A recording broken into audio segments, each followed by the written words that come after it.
mulai membaca doa di dalam hati ya. Ya, Bu. Bismillahirrahmanirrahim. Doanya selesai. Alhamdulillah. Hari ini ada yang nggak masuk? Ada ya, Bu. Siapa aja yang masuk? Cynthia sakit. Cynthia sakit apa? Katanya Demam. Udah hari ini kita semua mendoakan yang nggak masuk, yang sakit semoga sehat selalu, semoga sehat kembali. Amin. Yang hari ini masuk yang sehat semoga sehat selalu. Amin. Sebelum Ibu masuk kepada pembelajaran hari ini, Ibu ingin tahu anak-anak kemarin mempelajari pelajaran apa? Tentang Asmaul Husna, Bu. Asmaul Husna tentang apa? Apa ya? Tentang Al-Alim. Al-Alim. Apa itu Al-Alim? Artinya Maha Mengetahui. Ya. Ada lagi pelajaran yang lain? Tentang azan, tentang wudu. Oh iya. Nah, alhamdulillah semuanya masih pada ingat ya pelajaran sebelumnya. Nah, sekarang kita melanjutkan pelajaran berikutnya, pelajaran hari ini, yaitu tentang toleransi beragama. Nah, sebelumnya anak-anak udah tahu apa itu toleransi beragama? Apa itu toleransi? Gimana? Siapa namanya ini? Tadi siapa? Oh, Safena Ibu. Safena gimana? Menurut Safena tentang toleransi? Menghargai, untuk menghargai perbedaan keberagaman. Ya benar.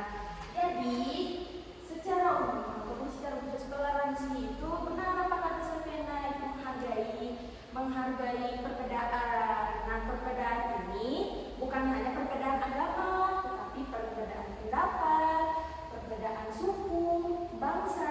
Jadi dalam konsep perbedaan itu umum, jadi nggak hanya perbedaan agama saja. Jadi toleransi itu menghargai semua perbedaan.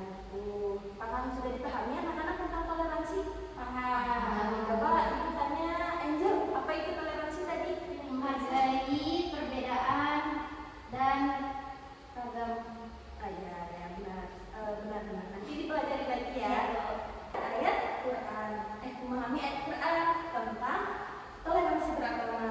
Karena kita agama Islam, semuanya kita bersumber daripada Al-Quran dan Hadis, maka kita perlu adanya sumber hukum yang membahas tentang toleransi beragama. Nah, ayat Quran yang membahas mengenai toleransi beragama yaitu Quran surah Al-Kafirun ayat 1 sampai 6.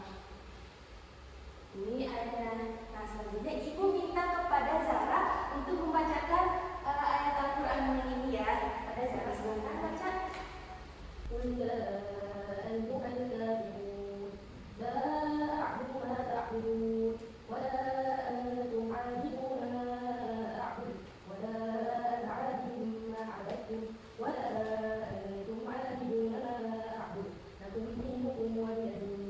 Ayatnya untuk penjelasan satu kedua, dalam ayat ini ditegaskan bahwa Nabi Muhammad SAW menyembah Tuhan yang Esa, bukan Tuhan orang kafir yang punya sekutu dan anak.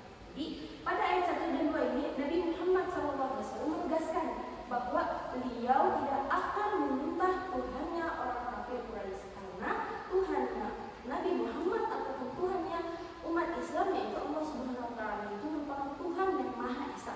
Sedangkan Tuhan yang orang kafir itu Tuhan yang tidak berdiri sendiri, bahkan Tuhan mereka mempunyai sekutu, mempunyai teman-teman yang lainnya. Jadi kalau Allah SWT berdiri sendiri, Tuhan yang orang kafir tidak berdiri sendiri. Itulah yang membuat Nabi Muhammad SAW tidak akan menyembah Tuhan yang orang kafir. Nah, untuk penjelasan ayat yang kedua, yang selanjutnya itu penjelasan ayat ketiga, menegaskan bahwa orang kafir tidak menyembah Tuhan yang disampaikan Nabi karena sifat Tuhan mereka berbeda dan tidak bisa disebutkan. Jadi Nabi Muhammad pada ayat ketiga juga menegaskan tidak akan menyembah Tuhan orang kafir karena sifatnya berbeda. Sifat apanya yang berbeda? Dan tadi yang pertama, Allah Subhanahu wa taala itu memiliki sifatnya yang berdiri sendiri. Satu, tidak ada Tuhan selain Allah. Itu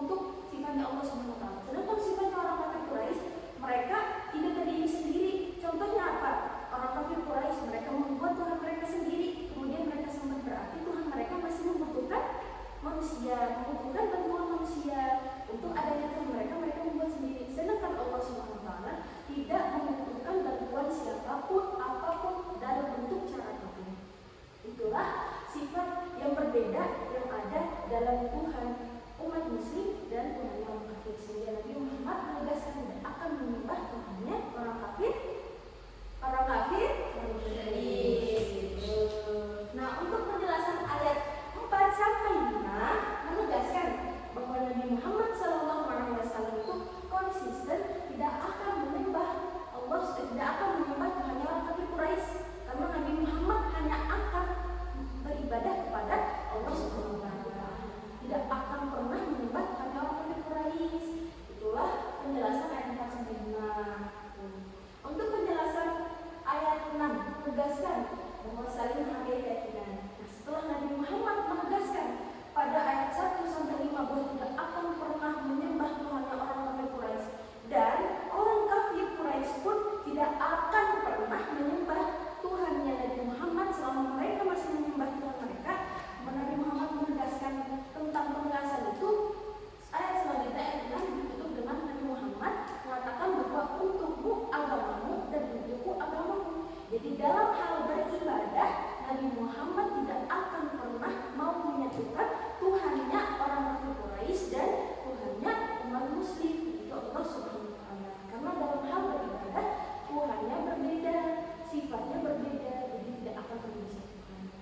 Adapun sebab turunnya ayat ini juga karena pada saat itu orang kafir Quraisy meminta kepada Nabi Muhammad untuk melakukan ibadah mereka. Dalam sehari ini Nabi Muhammad ikut beribadah dengan mereka.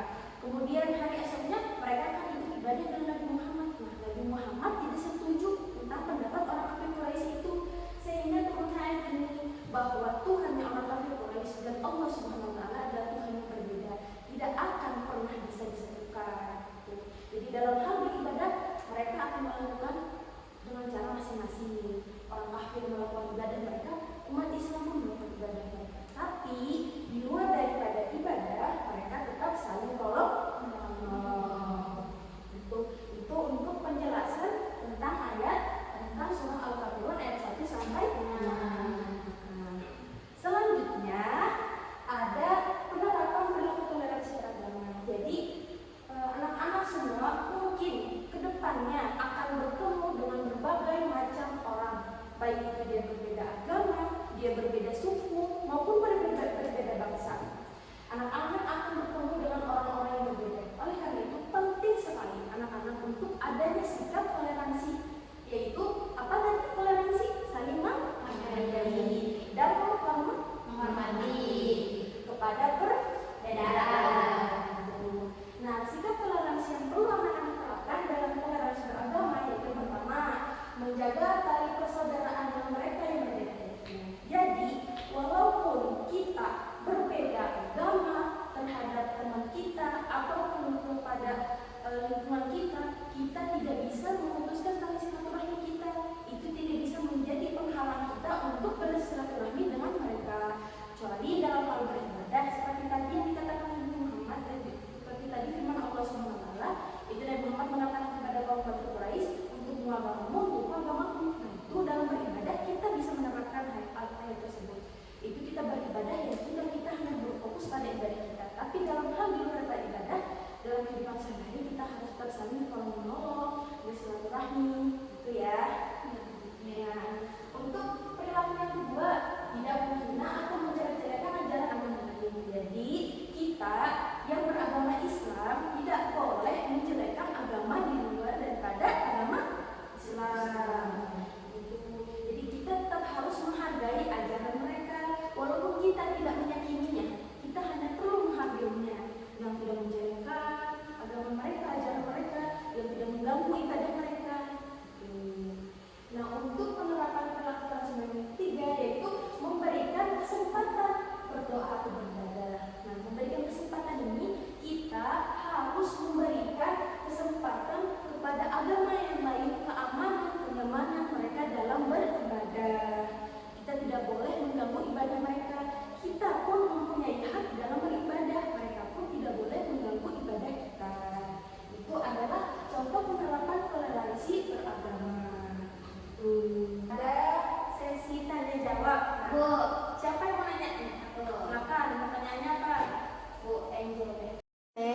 punya saudaranya teh non Islam ya Bu.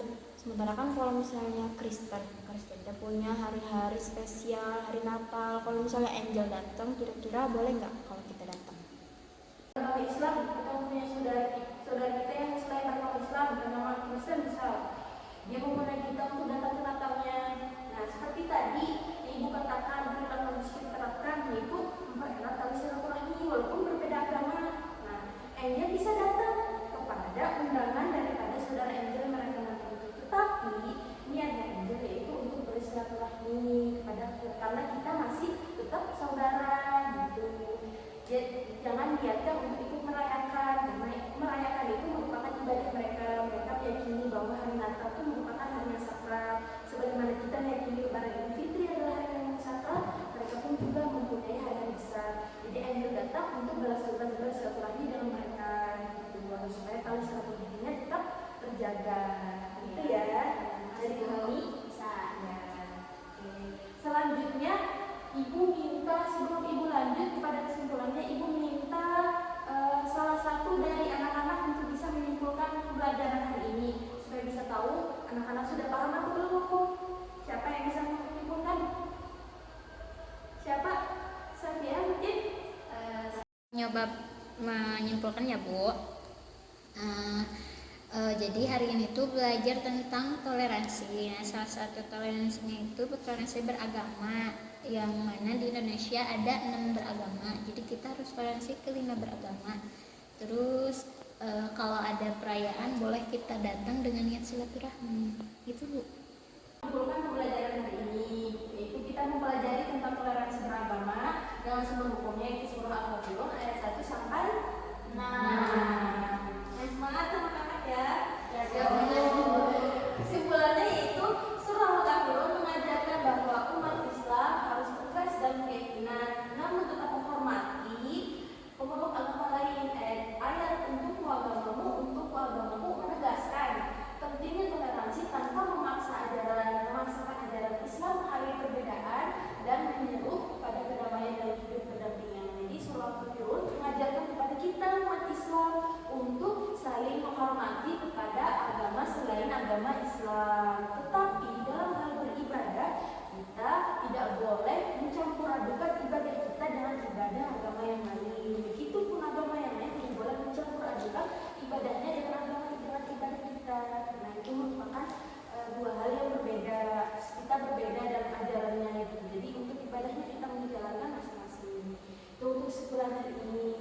Dan untuk tugasnya, karena hari ini kita hanya mempelajari tentang ayat Al-Quran, maka ibu meminta kepada anak untuk melakukan 2 tugas. Tugas yang pertama mencari hadis tentang toleransi beragama, kemudian nanti kita diskusikan di kelas, kemudian teman-teman bisa mempresentasikan, anak-anak bisa mempresentasikan hasil diskusi tersebut. Mungkin itu saja untuk pembelajaran hari ini. Kita tutup dengan membaca doa. Subhanallahumma wa bihamdika asyhadu an la ilaha illa anta astaghfiruka wa atubu ilaik. Terima kasih anak-anak semuanya. Assalamualaikum warahmatullahi wabarakatuh. Assalamualaikum warahmatullahi wabarakatuh.